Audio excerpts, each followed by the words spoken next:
Spoken English हो या फिर रिटन इंग्लिश, प्रपोजिशन का इम्पोर्टेंस अपनी जगह पे है और इनके यूज़ से हम बच नहीं सकते हैं। एवरीडे जब भी हम बोलते हैं तो कई सारे प्रपोजिशंस का यूज़ करते हैं।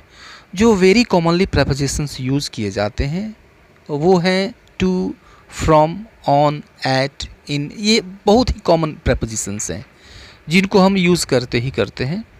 तो इस वीडियो में हम टू के सारे अर्थों को देखेंगे, इनका अर्थ क्या होता है, इनको हम यूज़ कैसे करते हैं। तो आइए इस वीडियो को शुरू करते हैं। वीडियो शुरू करने से पहले आपसे ये मेरी रिक्वेस्ट है कि अब तक इस वीडियो को लाइक नहीं किया तो वीडियो को लाइक कर लें, चैनल सब्सक्राइब नहीं किया है तो इसको सब्सक्राइब कर लें और अपने फ्रेंड्स को शेयर कर दें तो ये और अच्छी बात होगी। So let us start the video. आइए टू का हम पहला अर्थ लेते हैं। टू का अर्थ होता है के लिए।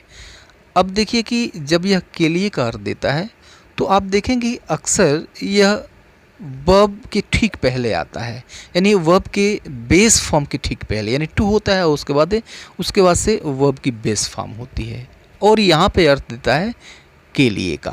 ठीक है, और बताता क्या है, ये बताता है उद्देश्य, यानी पर्पस बताता है। जैसे एग्जाम्पल देखिए कि he went to the market to get some fruits. He went to the market to get some fruits. तो अब देखिए इसका अर्थ हुआ कि वह थोड़े से फल लेने के लिए बाज़ार गया, राइट। तो देखिए किस तरह से ये उद्देश्य बता रहा है। He went to the market, वह बाज़ार गया, उद्देश्य उसका क्या था, टू गेट सम फ्रूट्स, यानी कुछ फल खरीदना, ये उद्देश्य था उसका, कुछ फल लाने का उद्देश्य था। तो टू गेट मीन्स ले आना, टू गेट के लिए, फल लाने के लिए बाज़ार गया, राइट। के लिए का अर्थ दे रहा है और क्या बता रहा है, उद्देश्य बता रहा है। ठीक है, एक दूसरा एग्जाम्पल देखिए, some men came to meet me. Some men came to meet me, यानी कुछ लोग मुझसे मिलने के लिए आए। ठीक है, तो कुछ लोग तो आए, उनके आने का उद्देश्य क्या था, मुझसे मिलना, ये उद्देश्य, टू मीट, मिलना, ये उद्देश्य था। ठीक है, यहाँ पर टू मीट मीन्स मिलने के लिए। टू का अर्थ यहाँ पे क्या निकल रहा है, टू का अर्थ यहाँ पे निकल रहा है के लिए। अब आइए इस एग्जाम्पल को देखते हैं, एक और एग्जाम्पल देखते हैं। Everyone works hard to succeed. Everyone works hard to succeed, तो यानी सभी कोई, सब सफल होने के लिए परिश्रम करते हैं। ओके, तो वर्क करते हैं, हार्ड वर्क करते हैं, परिश्रम करते हैं। उद्देश्य क्या होता है उनका, टू सक्सीड, सफल होने के लिए, ये उद्देश्य है। तो टू सक्सीड का अर्थ हुआ सफल होने के लिए, राइट। तो टू यह अर्थ देता है के लिए, राइट, और क्या बताता है, ये उद्देश्य बताता है, पर्पस बताता है। आइए दूसरा अर्थ देखते हैं टू का। टू का अर्थ होता है को। ओके, जैसे मुझको, उसको, तुमको, राम को, रहीम को, एट्सेट्रा। तो यहाँ पर जो को आया इसके लिए हम यूज़ करते हैं टू। जैसे एग्जाम्पल देखिए, my grandpa gave some chocolates to me. My grandpa gave some chocolates to me, यानी ग्रैंडपा ने मुझे थोड़े से चॉकलेट्स दिए, मुझे थोड़े से चॉकलेट्स दिए, या फिर मुझको थोड़े से चॉकलेट्स दिए। तो यहाँ पर मुझको आया हुआ है, को के लिए यहाँ पे हमने यूज़ किया है टू, और फिर मी, टू मी मीन्स मुझको। अब देखिए इस चीज़ को हम ऐसे भी कह सकते हैं कि माई ग्रैंडपा गेव मी सम चॉकलेट्स, ऐसे भी कह सकते हैं। ठीक है, यानी मी को हम पहले कर दें तो इसके पहले टू लगाने की कोई ज़रूरत नहीं है। ओके, अब इस सेंटेंस को देखिए, I sent a message to you. I sent a message to you, यानी मैंने तुमको एक मैसेज भेजा। तो यहाँ पर टू यू मीन्स तुम को के लिए हमने टू का यूज़ किया। अब इसको हम ठीक पहले वाले सेंटेंस की तरह भी कह सकते हैं। इसको हम कह सकते हैं I sent you a message. I sent you a message, यानी मैंने तुमको एक मैसेज भेजा, यानी टू को हम यहाँ से एलिमिनेट कर सकते हैं, हटा सकते हैं। एक और एग्जाम्पल देखिए, I showed my photos to Ram. I showed my photos to Ram, यानी मैंने राम को अपने फ़ोटोज़ दिखाए। ठीक है, तो टू राम मीन्स राम को। टू क्या अर्थ दे रहा है यहाँ पे, को का अर्थ दे रहा है, टू राम, राम को। ठीक है, तो टू का यह अर्थ हमने देखा जिसका अर्थ होता है को। अब आइए देखते हैं अगला यूज़, अगला अर्थ टू का, जब हम इस टू की सहायता से कंपैरिजन करते हैं। ठीक है, साधारणतया जब हम कंपैरिजन करते हैं तो देन का यूज़ होता है। ठीक है, जैसे हम कहते हैं Ram is taller than Shyam, यानी राम श्याम से ज़्यादा लंबा है। ठीक है, राम से अधिक लंबा है। या फिर हम कहते हैं this box is heavier than that, यानी यह बॉक्स उस बॉक्स से ज़्यादा भारी है। ठीक है, तो यहाँ पर देखें कि दैन यहाँ पर लगाया गया, राइट।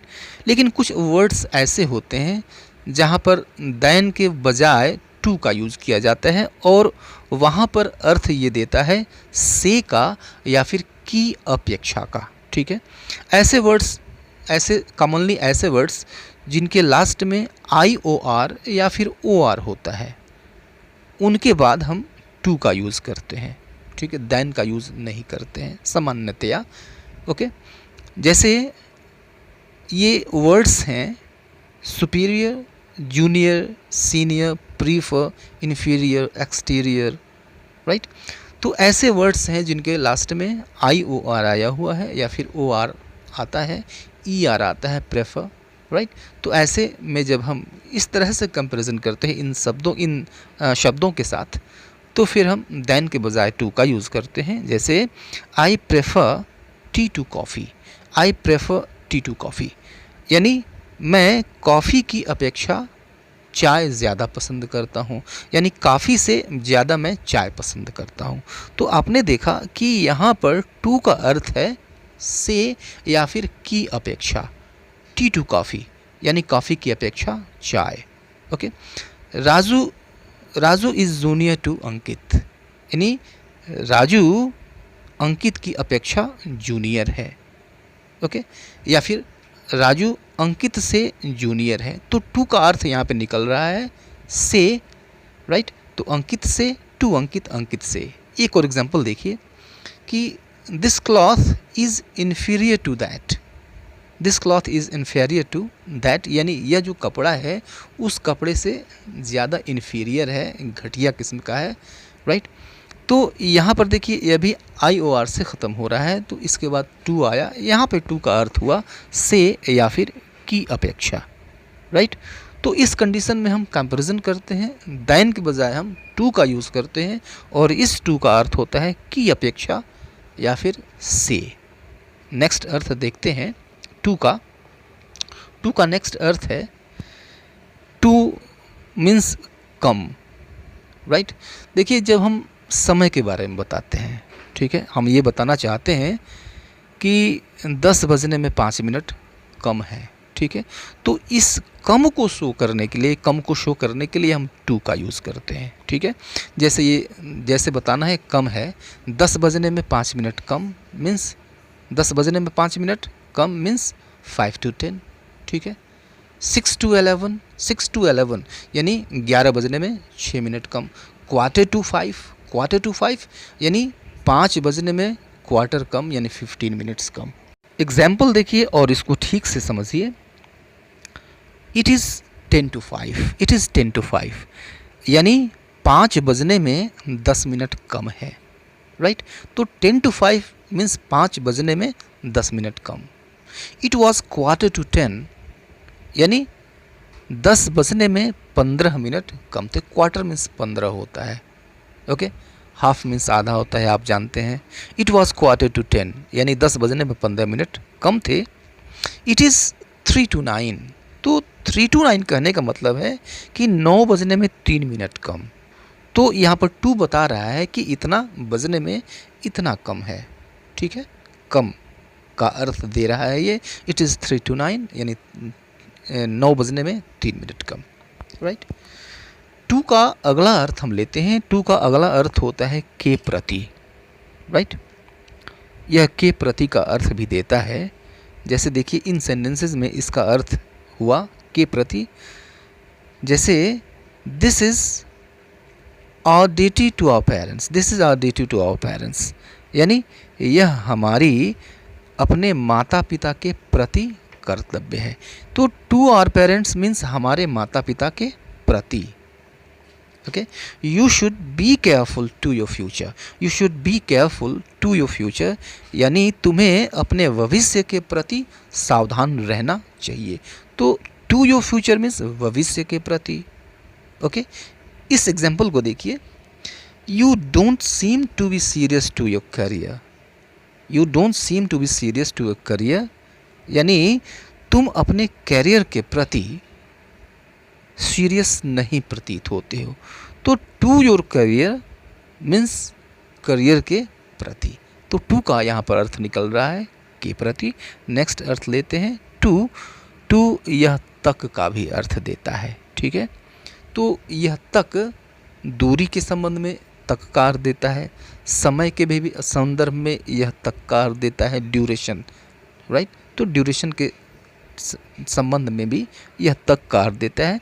तो जब यह तक कार देता है तो फिर हम फ्रॉम से करते हैं, यानी फ्रॉम टू यानी से तक। कानपुर से मुंबई 2 बजे से 10 बजे तक, इस तरह से दूरी और समय के बारे में ये बताता है। जैसे देखो, this train runs from Delhi to Mumbai, this train runs from Delhi to Mumbai, यानी यह ट्रेन दिल्ली से मुंबई तक चलती है। टू मुंबई तक, फ्रॉम दिल्ली टू मुंबई, दिल्ली से मुंबई तक। We went from Jaipur to Varanasi by airplane, we went from Jaipur to Varanasi by airplane, यानी हम एयरप्लेन से जयपुर से वाराणसी गए। तो from Jaipur to Varanasi means Jaipur से बनारस वाराणसी। इस एग्जाम्पल को देखिए, this shop opens from 9 AM to 8 PM, यानी यह जो शॉप है यह 9 बजे सुबह से 8 बजे शाम तक खुलती है या फिर खुली रहती है। ओके, तो from 9 AM to 8 PM means 9 बजे सुबह से 8 बजे शाम तक। ओके, नेक्स्ट अर्थ टू का यह अर्थ देता है तक या फिर को, राइट। जैसे एग्जाम्पल देखिए, I am going to the market, I am going to the market, यानी मैं बाज़ार को जा रहा हूँ, ठीक है। तो अब हिंदी की बात करें तो यह जो को है, यह को का जो चिन्ह है वो छिप जाता है, नहीं हम कहते हैं generally I am going to the market, मैं बाज़ार जा रहा हूँ, मैं बाज़ार को जा रहा हूँ, को यहाँ पे हिडन है, तो I am going to the market, ठीक है। तो आप जानते हैं कि जब भी गोइंग होता है तो उसके बाद से डेस्टिनेशन आता है। जब हम डेस्टिनेशन यूज़ करते हैं तो उस डेस्टिनेशन के ठीक पहले हम टू का यूज़ करते हैं, और इस टू का अर्थ होता है तक या फिर को। जनरली को इसका अर्थ होता है, जो कि सामान्यतः लिखा नहीं जाता, लिखा नहीं जाता, हिंदी में बोला नहीं जाता, ठीक है, राइट। इस एग्जाम्पल को देखिए, they are going to cinema, they are going to the cinema, यानी वो सिनेमा जा रहे हैं, ठीक है। तो गोइंग टू उसके बाद से डेस्टिनेशन है, कहाँ तक जा रहे हैं वो। इस एग्जाम्पल को देखिए, he came to a small village, he came to a small village, यानी वह एक छोटे से गांव में आया, ठीक है। तो कम आया हुआ है, he came वो आया, अब उसका डेस्टिनेशन क्या है, टू अ स्मॉल विलेज, एक छोटे से गांव को आया, राइट। तो यहाँ पर टू का अर्थ हुआ को, जनरली केम है तो उसके बाद से टू आएगा, फिर डेस्टिनेशन आएगा जहाँ पर वो पहुँचा, जिस जगह वो पहुँचा, राइट। तो उम्मीद है कि यह वीडियो काफ़ी आपको पसंद आया होगा, समझ में भी आया होगा, क्योंकि चीज़ों को काफ़ी आसान तरीके से समझाया गया है। वीडियो पसंद आया हो तो इसको लाइक अवश्य कर लें, फ्रेंड्स को शेयर कर दें तो और अच्छी बात होगी। चैनल को सब्सक्राइब नहीं किया है तो इसको सब्सक्राइब कर लें। See you later in the next video, till then good bye and take care.